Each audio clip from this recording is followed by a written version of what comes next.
যখন চাঁদাবাজদের বিরুদ্ধে কথা বললেন, লুটতরাজদের বিরুদ্ধে কথা বললেন, তখন বিএনপির একটি গোষ্ঠী তাদের উপর হামলা করছে। যেই ধরনের স্লোগান দিয়েছে, জুতা মারার স্লোগানও দিয়েছে। তারেক রহমান তাদের নেতৃবৃন্দদের কতটুকু সফল আমি জানি না, কিন্তু বলবো তৃণমূলের নেতৃবৃন্দের উপর তাদের সম্পূর্ণ নিয়ন্ত্রণ নাই।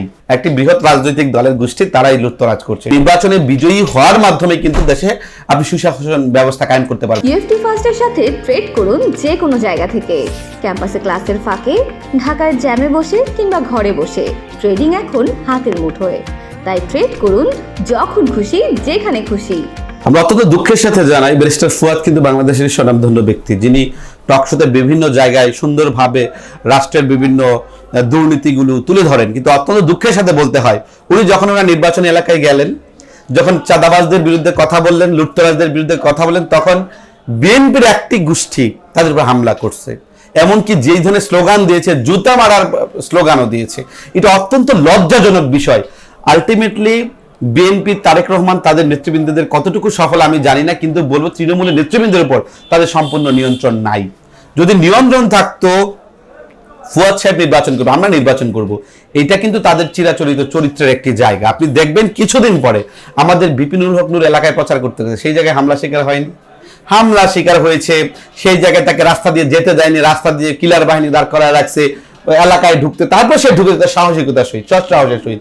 কিন্তু আলটিমেটলি আমরা এখন নির্বাচনী কাজ বিভিন্ন জায়গায় করছি, এখনই তফসিল ঘোষণা হচ্ছে কালকে, আমরা এটা মেনেও আমরা কাজ করব। কিন্তু আমরা যখনই বিভিন্ন এলাকায় যাচ্ছি, কথা ওইভাবে বলছেন, আলটিমেটলি আপনি প্রত্যন্ত এলাকায় যদি চেক দেন, চেক ইট আউট করেন, সেই জায়গাটায় কারা চাঁদা। আমার গাজীপুরে মহানগরের এক সাইড এরিয়া 2800 গার্মেন্ট ফ্যাক্টরি, তো এগুলো কারা দখল করছে? প্রত্যেকটা ফ্যাক্টরি থেকে চাঁদা কারা নিচ্ছেন? তারপর আপনার জুটগুলো তো বের হচ্ছে, এগুলো কারা দখলদারি করে নিয়ে যাচ্ছে? 5ই আগস্টের পরে একটা দিন তার অপেক্ষা করে নাই। একটি বৃহৎ রাজনৈতিক দলের গোষ্ঠী তারাই লুটতরাজ করছে। সুতরাং আপনি প্রচার করবেন, ভালো কথা বলে টেকা যায় না। আর সেই জায়গায় আপনি যদি দুর্নীতিবাজ বলেন, চাঁদাবাজ বলেন, টেন্ডারবাজ বলেন, কার গায়ে লাগবে যে সেটার সাথে সম্পৃক্ত?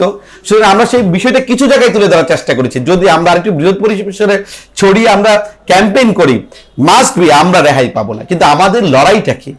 যে এরা এই ধরনের অপকর্ম করতে করতে তাদের জনপ্রিয়তা তলানিতে যাবে। আপনারা জানেন যে এই 1 বছরে একটা বৃহত্তর রাজনৈতিক দলের জনপ্রিয়তা তলানিতে পৌঁছেছে। তার কারণটা কি? হয়তো অনেকে ভাবছে যে তারা নির্বাচন ইলেকশনে জয়যুক্ত হবে, ইটস ওয়েলকাম হবে। নির্বাচনে জয়যুক্ত হওয়া এবং সাস্টেইনেবল গভর্নমেন্ট তৈরি করা, একটি ট্রান্সপারেন্সি রক্ষা করা বা একটা ওয়েল রিনাউন্ড গভর্নমেন্ট তৈরি করা, সেটা কিন্তু এক বিষয় নয়। কারণ নির্বাচনে বিজয়ী হওয়ার মাধ্যমে কিন্তু দেশে আপনি সুশাসন ব্যবস্থা কায়েম করতে পারবেন না, এত দুর্নীতিবাজ রেখে।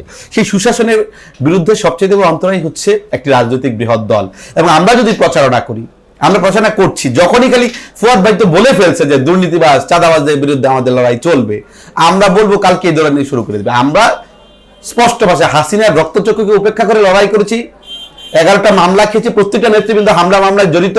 প্রয়োজনে আবার নাব্য ফ্যাসিবাদ যদি তৈরি হতে চায়, চাঁদাবাজি হয়, লুটতরাজ করতে চায়, তাদের বিরুদ্ধে আমাদের লড়াই চলবে। এবং সেইটা আমরা ওপেনলি ক্যাম্পেইন করব। নির্বাচন তফসিল ঘোষণা হচ্ছে, রুলস রেগুলেশন মেনটেন করে, সেটা আমরা তোয়াক্কা করবো না। তবু আপনারা জানেন একটা শক্তি, বৃহৎ একটা শক্তি, তারা বিভিন্নভাবে দমন পীড়ন করতে চায়। তো আমাদের লড়াই চলবে, আমরা নির্বাচনী প্রচারণা করবো এবং যারা চাঁদাবাজি করছে তাদের মুখোশে আমরা যথাসময়ে আমরা উন্মোচন করবো।